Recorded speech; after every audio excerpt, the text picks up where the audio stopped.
Hello, hello. So, welcome to part two of my three-part series on prepping for maternity leave. If you missed part one, make sure to tune into last week's episode where we talked about all things financial prep. Today, we're going to be talking about how I prep my team for maternity leave, and next week will be the last episode of our series where I'm talking all about prepping content before I go out. Just a little bit of a recap here. So I'm due quite soon, and I plan to take off the months of October, November, and December fully off 100% from my business for maternity leave. And so, this year has been a lot of planning and preparation for that in order for my business to continue to run smoothly while I am out. Part of that work for me has been hiring a big team to support me. And that might not be something that you have done or that you need to do depending on your stage of business. But I think that either way, it is still really important that you think like a CEO, right? That you think like a business owner and that you think about what are the things that only you need to do? What are the things that other people can do? What are things that can absolutely wait while you are out on leave? What systems and automations can you put in place that can oftentimes act as team members without actually having to invest in literal humans on your team? So, some of this will be applicable for you. Others of pieces of it, I think will just be like an interesting behind the scenes look. I know that I always like to sort of see what people are doing in their business, even if it's not like a direct one for what I should be doing. So the first thing that I looked at was, what is it that only I can do in my business? And I made sure to write down all of those things and then come up with a plan for them. So I've done a ton of prep in advance this year to really prepare for me going out on leave. And I will share what some of that stuff looks like. So, number one, podcast episodes, right? I'm going to be the only one who is hosting this podcast. Sometimes I bring in guests, but all the episodes are me.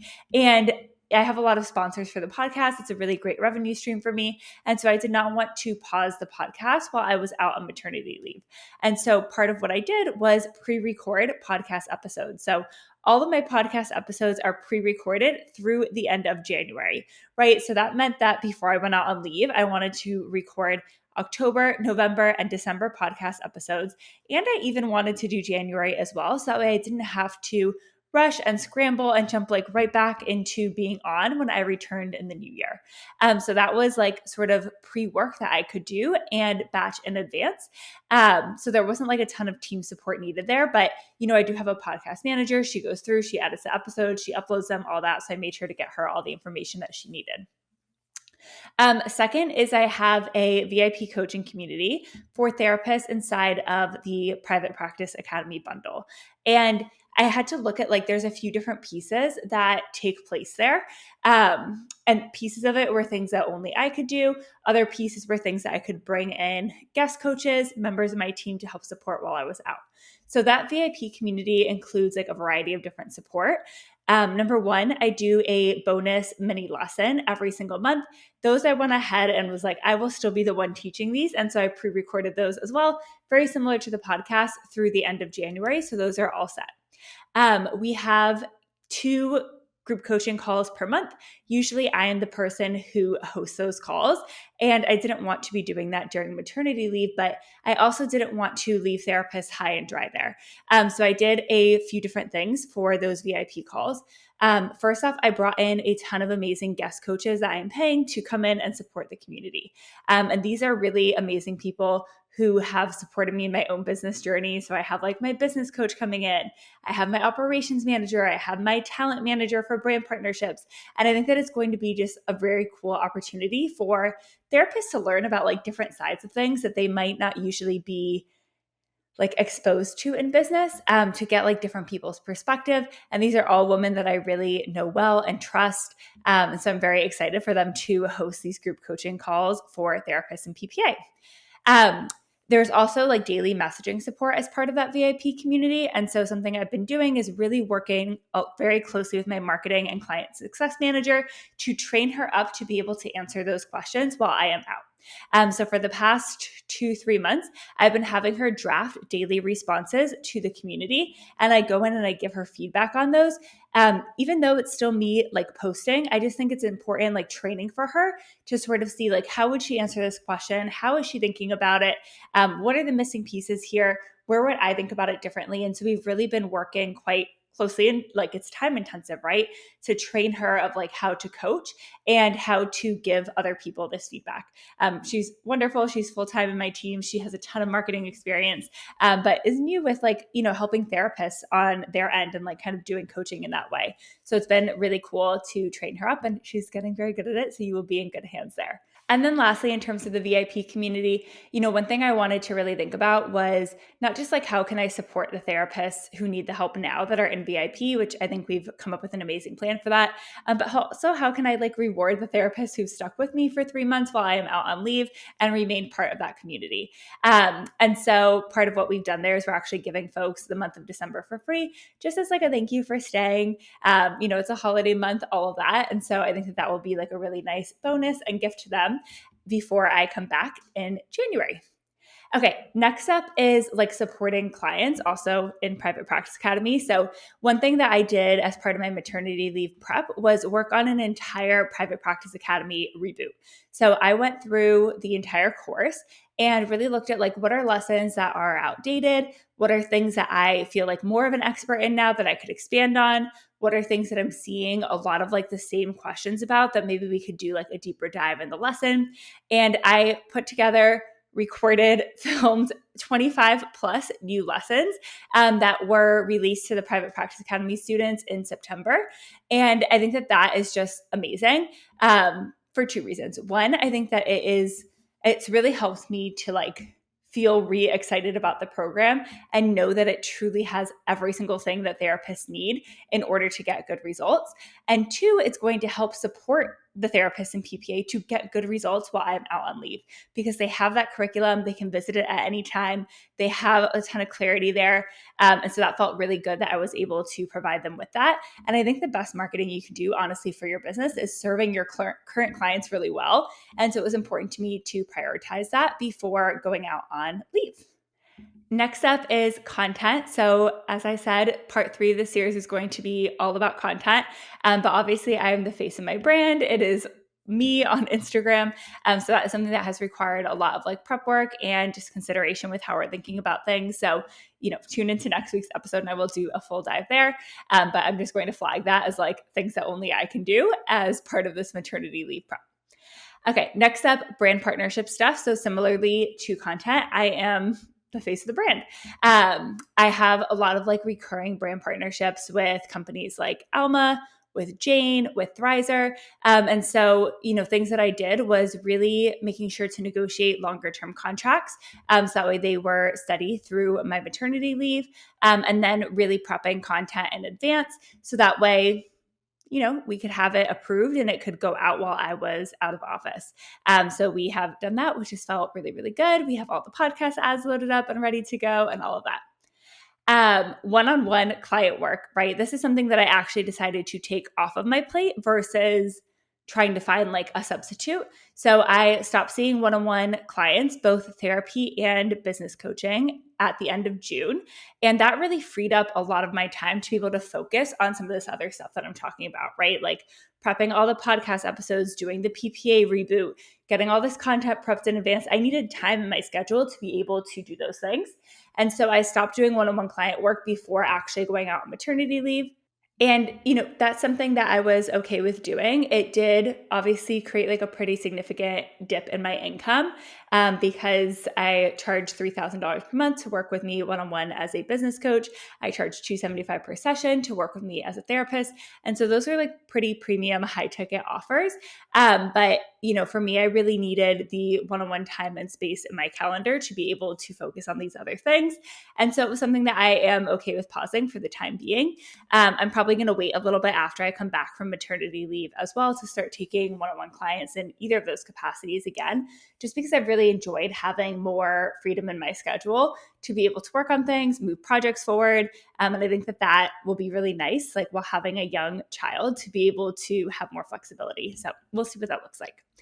And then lastly, I do have one launch that is happening while I'm out, which I've never done before.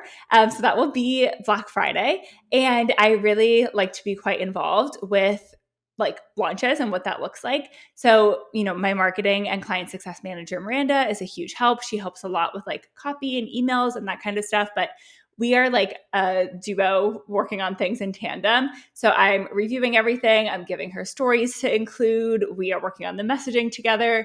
We go back and forth on like probably 40 plus pages of a Google Doc of copy. And so that's something that we have prepped well in advance for that to be able to go out while I'm out.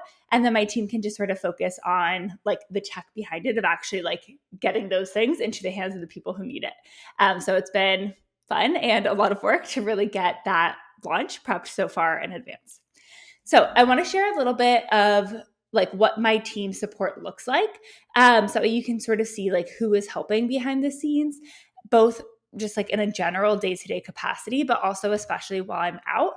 And my team structure has changed a lot this year. I brought in a full-time marketing and client success manager at the start of this year, which has been really helpful and something I did knowing that I was going to be pregnant with child going out on leave. And I wanted somebody who was in my business full time, able to help with things that traditionally have just been me kind of working on. So I have Miranda. She is a marketing and client success manager for me. She is full time in my business. She is salaried, and she helps a lot with content, copy, Reels membership, that kind of stuff, which we'll talk through a little bit further. I have a operations manager, so she really oversees the entire team. She oversees the different projects. She makes sure that things are moving forward, timelines, assigning tasks, checking on tasks, doing quality assurance, that kind of thing. And she works for me about 12 hours per week. And then I have a few different virtual assistants who help with things like, Canva graphics, customer support emails, like that kind of thing. And total, that's about 25 hours a week of virtual assistant support. I have a podcast manager. She doesn't do like weekly hours. It's just like a monthly contract. But she does my podcast. So she like takes these audio clippings and puts them up onto all the different platforms, Spotify, Apple Podcasts, wherever you might listen. She does like the show notes. She puts them onto the website. She gets everything published. She edits all of the audio, like all that good stuff. And I have like an influencer talent agency, and they help me a lot with brand partnerships. I don't work with them on like some of my longer term partners like Thrizer, Jane, and Alma from the business of therapy side, but they do like all of my partnerships on Sit with Kelly and sort of like the one-offs on business of therapy. And they also don't work like an hourly amount per week. They are sort of like as needed. And the way that structure works is they take 20% of any deals that go through them. So they're kind of like managing the inbox in that way of like any inbound partnerships. They're negotiating those, presenting them to me, and like coordinating the project management on that. Okay, so lots of people who I can help delegate to in the business. And so what I really needed to do next, after I looked at like, what are only the things that I can do as the face of my brand, I had to think about like, okay, and what are the other things that other people could do that need coverage, right? And, while I'm out is probably not going to be a time where the business grows a ton or has like, a ton of new projects or things moving forward. But, I serve 800 plus therapists in the Reels membership every week. We have nearly 1,000 therapists who've gone through the Private Practice Academy program, who are alumni there. And so even from like a not growth perspective, there's a lot of customers who need continued support. And the business needs to continue to run and to function without me. I've also worked really hard on both of my social media accounts pages. Again, I have like brand partnerships that are long-term. And so I want to make sure that those stay steady, that they stay active, that engagement stays good, even if they are not growing during that period. So the first sort of like category is like admin stuff, right? So we have somebody who does customer support inbox, and that's a lot of like, I need to update my credit card. I need to cancel my Reels membership. I have a question. This week's membership email didn't go to me. It landed in my spam filter. Where can I find this kind of thing? And so I've made sure to really train my customer support team on how to answer those questions. And that's been really nice. We've worked on that a ton this year, and something that they are able to do independently without my support. We've had to think about like my inbox, my calendar, like all of those just sort of like admin type communication. Next up, we've had content. I already kind of teased this, but we are doing a whole episode on that next week, so stay tuned there. The brand deal obligation. So that has been sort of similar to content of like prepping that content in advance, getting approvals on it. Some of it we're just going to do like posts that are graphics that don't require my face. So those can go out while I'm out.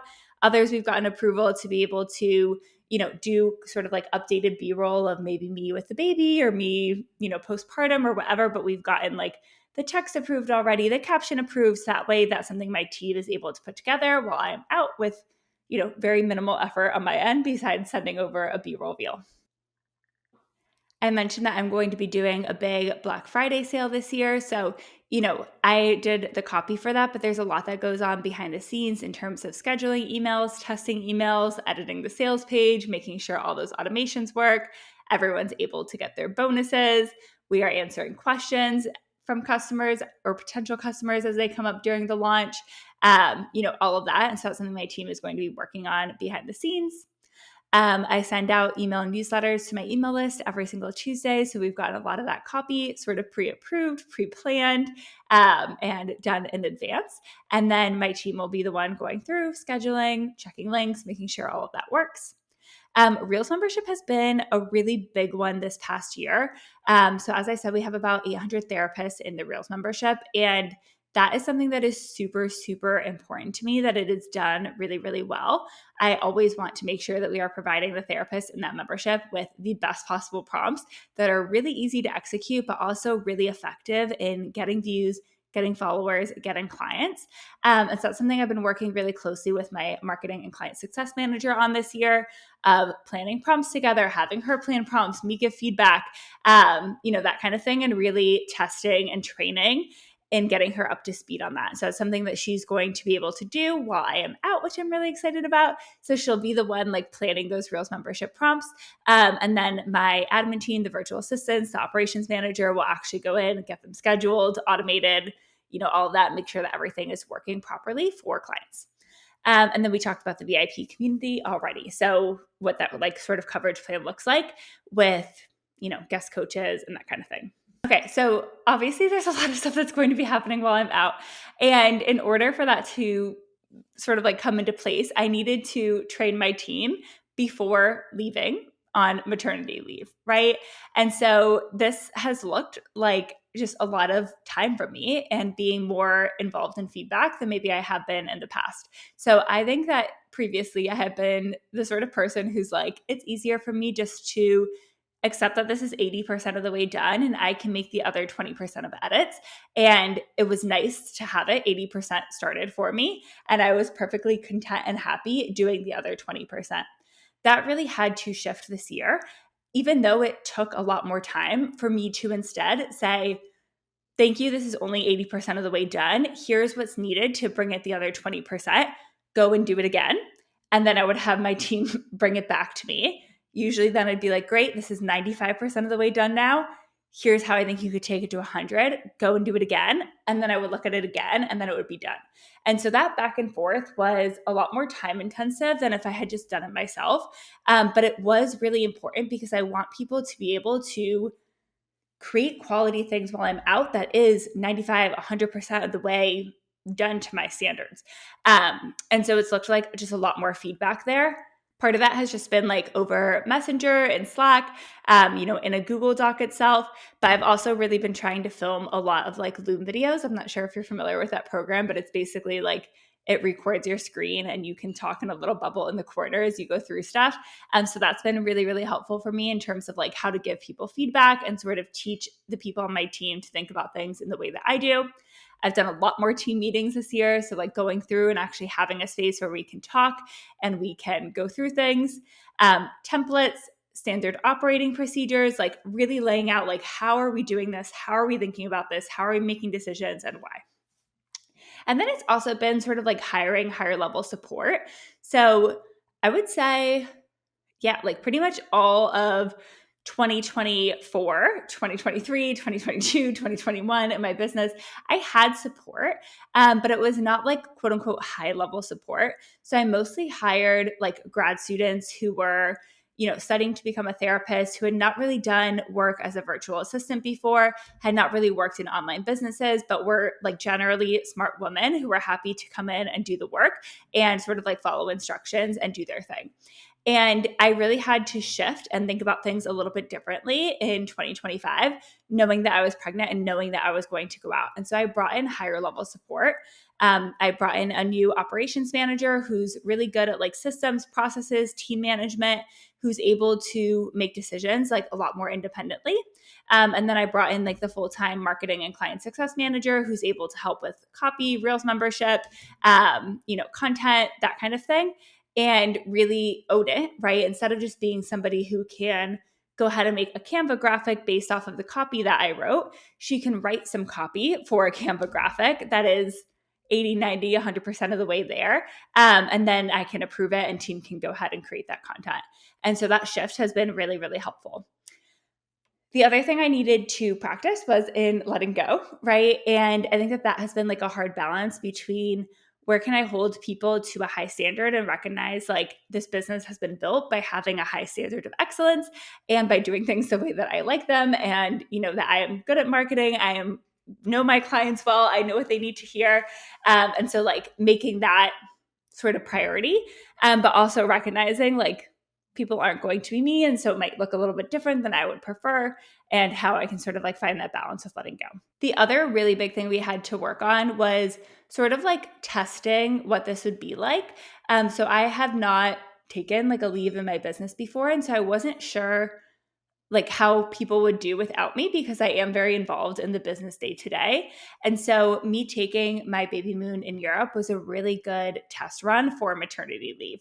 So I had nobody on my team contacting me. I did tell my marketing manager and my operations manager, like, text me if there's an emergency and you need something that only I can do. But it was a really good test run to see how can things function without me? How can people make decisions without me? What decisions are made that I don't agree with that I need to provide like further clarity on when I get back? What are things that like were bottlenecked while I was out? And it really allowed us to work through a little bit of like hiccups and plan ahead for what October, November, and December will look like. Okay, so to wrap up, this is what it has looked like for me to prep my team. My business probably looks quite different than yours in that I basically nixed the one-on-one side of my therapy practice as part of this maternity leave prep and was like, that is going to go on pause, right? And I imagine that that is sort of like the primary thing that most of you are focusing on in your business at this time. And so, you may not need to do as much work with prepping a team if you are just pausing your one-on-one therapy clients and planning to return to them when you come back. But there are some things that are helpful of just like keeping the momentum going with your marketing in particular that I would recommend doing before going out on leave. And you could do this by hiring a team, right? I certainly think like one virtual assistant is plenty for 95% of therapists in private practice. Or you could automate some of this as well, right? So thinking about like, can you pre-batch some content? Could you then have that go up with either like a content scheduling platform or a virtual assistant who can post that for you? It doesn't need to be, every single day. Maybe it's twice a week or something like that, but just to sort of keep your social media pages active. You could do this with like blog posts as well, right? Or if you have an email community, do it with some email newsletters. I think decreasing frequency is really helpful in maternity leave, but not going like totally MIA, especially if you're taking a longer leave, like 2-3 months, I think is just really helpful. I would certainly set an out of office and let people know when it is that you plan to come back. I would make sure that if you use, an electronic health record, I use Jane in my practice, that you have your self-scheduler set up where it is clear that you are out of office and people are not booking intro calls with you while you are out.